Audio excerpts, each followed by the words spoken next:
บายดีพี่น้องสบายดีตอนเช้า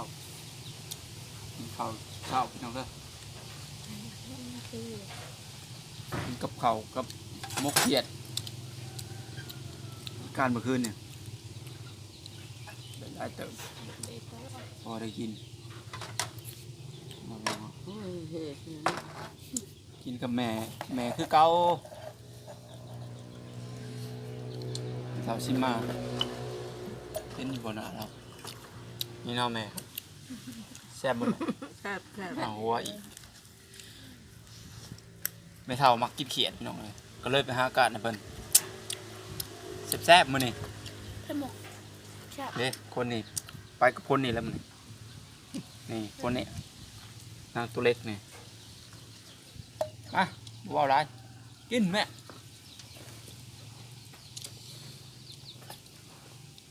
คำนี้ไง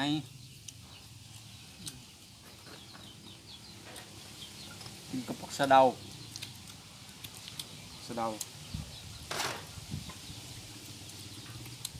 จะประแดก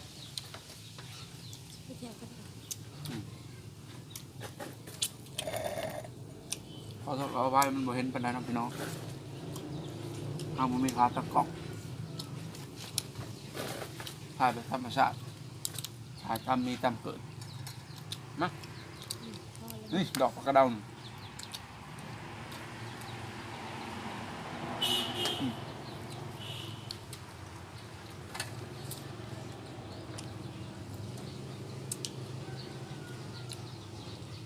คืออยู่ให้ก็เมื่อก่อนเนาะของฉันละ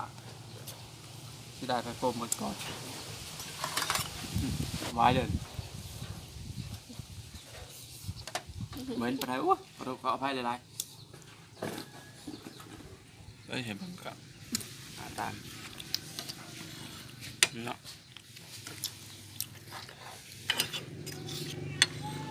อาหารบรรณาเขาเนาะมีเถากินของหมักเราคือออมวายกับโมเกียดแจ่วปลาแดกผักสะเดาเท่านั้นกับหน่อไม้เราเป็นหมักให้เห็นไม่เท่านะเอากินเลยล่ะ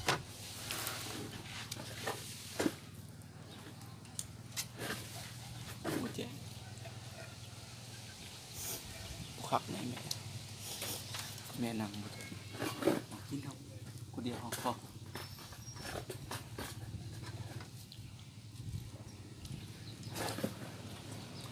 มา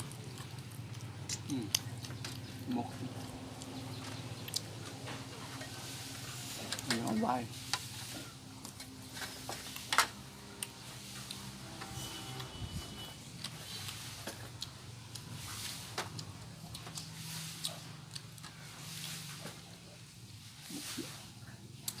ดอกมันนั่นนะแซ่บ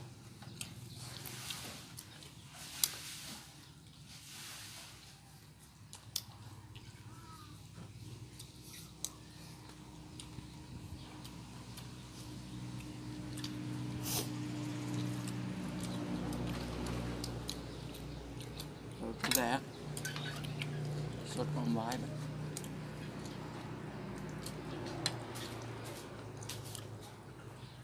บแซ่บเหมาะเลยบ่นำค่ะเป็นเชิงเด้อ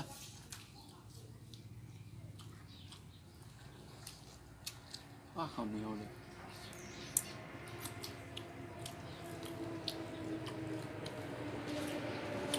เขาจะมึงไปที่ได้เดือดปาก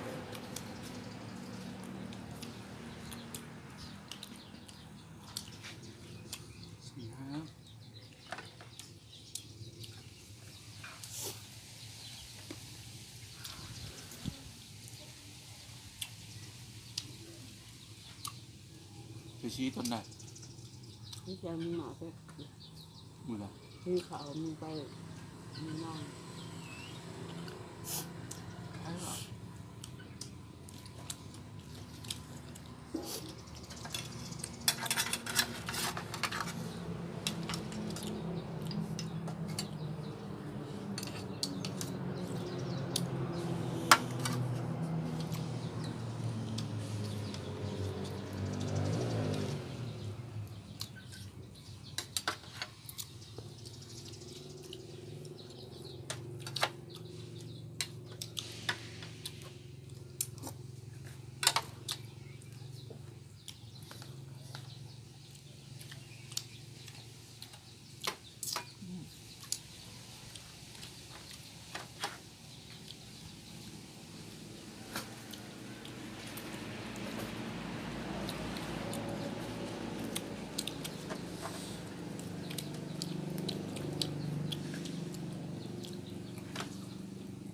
เขาแซ่บไปละ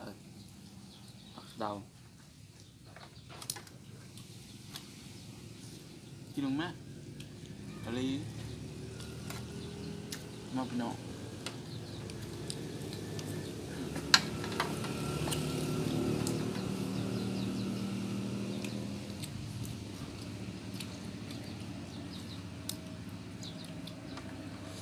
ถึงท้องคือบ่เก็บได้บ่จากที่คุณใช่ไหม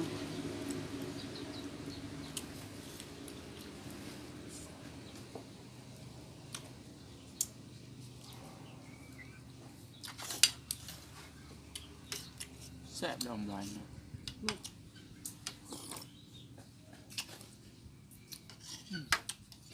บ่เก็บบ่มีอัน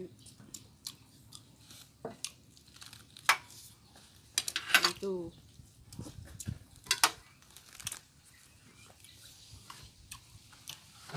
แกะอีกมุกหนึ่งกินนิดจ้ะแซ่บผักมกซองแบบ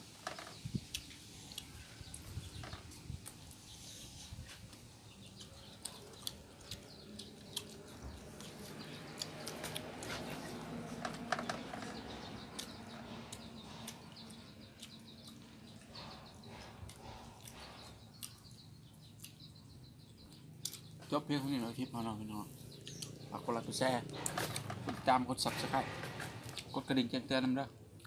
เดี๋ยวจะบอกพลาดคลิปต่อๆไปเนาะ